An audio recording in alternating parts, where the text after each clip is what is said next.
Perkenalkan Bu, nama saya Leni Kairani dari Kadin Kesehatan, Ketua Pokja 4 Karya Tunas Jaya. Mohon izinnya buat Ibu Dewan Juri, di sini saya akan menyampaikan tentang stunting untuk menekan angka anak gagal tumbuh di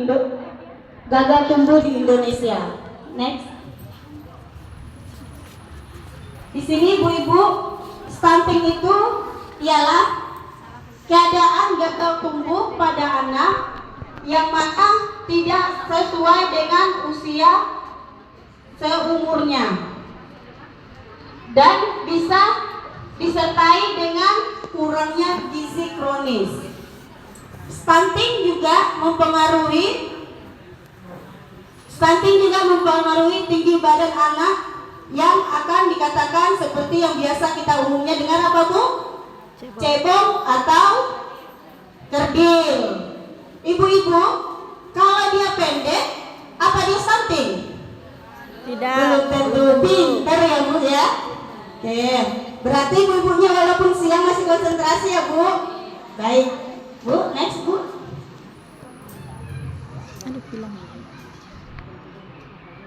Nah, di sini kita bisa mencegah stunting ya Ibu ya. Yang pertama yaitu dengan pola makan.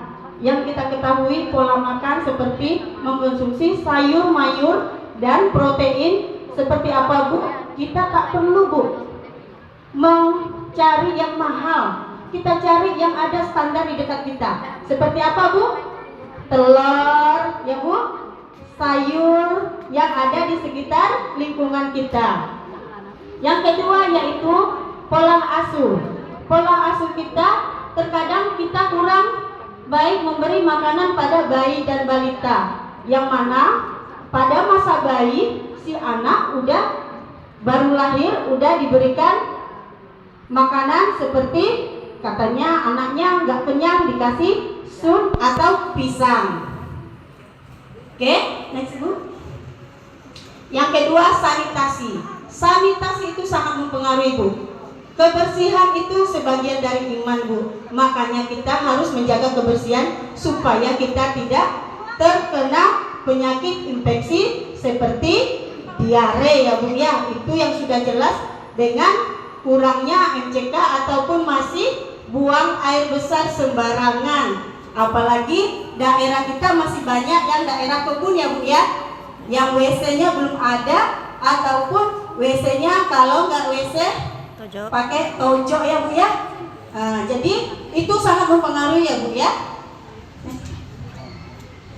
Nah, apa saja tanda gejala stunting?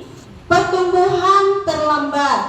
Nah, seperti yang disampaikan tadi Bu, pertumbuhannya anaknya kawannya sudah tinggi badannya sudah naik, anak yang sudah kena stunting tidak naik ya Bu ya.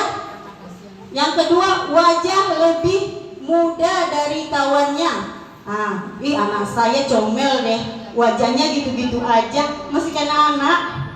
Jangan bangga ya Bu ya, kita harus perhatikan dengan wajah yang ada lebih muda dengan seusianya. Terus pertumbuhan gigi terlambat. Pertumbuhan gigi terlambat juga sangat memicu gejala ya Bu. Performa atau fokus untuk konsentrasi si anak juga sangat pengaruh dengan terserang dengan stunting tadi ya Bu. Pada usia 8-10 tahun, anak-anak cenderung diam ataupun tidak berinteraksi kontak mata sama lingkungan sekitarnya.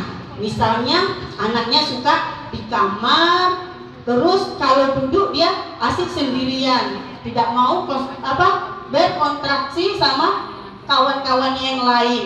Berarti itu sudah bisa kita curigai ya Bu. Oke. Berikutnya, berat badan tidak naik, cenderung menurun. Ya. Mungkin itu sangat dilema bagi kita ya ibu-ibu ya. Anak-anak memang sekarang susah makan karena sibuk dengan bermain ataupun main HP. Jadi di sini kita sangat perlu untuk memperhatikan itu ya Bu. Berikutnya, perkembangan tubuh anak sepertinya terhambat. Bagi anak yang perempuan itu menstruasinya terlambat, itu bisa juga gejala salah satunya ya Bu. Yang terakhir, anak muda terserang penyakit seperti yang sampaikan tadi, musim buah katanya ya, pasti musim demam. Tapi kalau anaknya sehat, insya Allah tidak ya Bu. Jadi itulah tadi kita harus perlu memperhatikan anak kita tadi. Oke. Yang keempat, apa penyebab stunting? Satu, kurangnya asupan gizi, yang mana selama kehamilan ibu-ibunya tidak ada memeriksakan kesehatannya. Alasannya malu, ya Bu. Loh, kok malu toh Bu? Kan ada suaminya, ya Bu ya. Nah, jadi tak usah malu. Jadi ibu-ibu harus periksakan kehamilan kalau ibu sudah merasa ibu sudah hamil, supaya dalam kehamilan pemeriksaan nanti ibu ada dikasih tablet tambah darah, pemeriksaan usia kandungan ibu, apa saja yang harus ibu konsumsi, ya Bu ya. Terus kebutuhan gizi anak tidak tercukupi, ya seperti tadi kebutuhannya tidak terpenuhi ya Bu ya, karena asik main. Yang ketiga yaitu faktor penyebab lain, yaitu stunting pada anak, kurangnya pengetahuan ibu itu dari awalnya ya Bu ya. Ibunya tadi tuh tidak memeriksakan kehamilan karena tadi kurang pengetahuannya masalah kehamilan, masa bersalin, dan juga pada masa nifas. Dan juga bisa terjadi karena fasilitas kita biasanya tenaga kesehatannya kurang atau tidak ada. Oke. Yang kelima, apa dampak stunting pada anak? Yaitu menurunnya kemampuan perkembangan otak anak. Yang kedua, kekebalan tubuh sehingga mudah sakit, yang saya sampaikan tadi ya Bu ya. Berikutnya, resiko tinggi munculnya penyakit metabolik seperti kegemukan. Berikutnya, penyakit jantung atau penyakit pembuluh darah, kesulitan dalam belajar. Baik ibu-ibu, di sini berarti kita harus pastikan ya Bu ya, untuk mencegah stunting tadi, apa Bu? Kita harus mengerti dari awal kehamilan, apa itu hamil, apa itu nifas, apa itu bersalin. Ibu-ibunya harus paham supaya ibu bisa melahirkan anak yang cerdas. Baik ibu-ibu, terima kasih. Sebelum saya tutup, boleh Bu, saya izin ngasih pantun?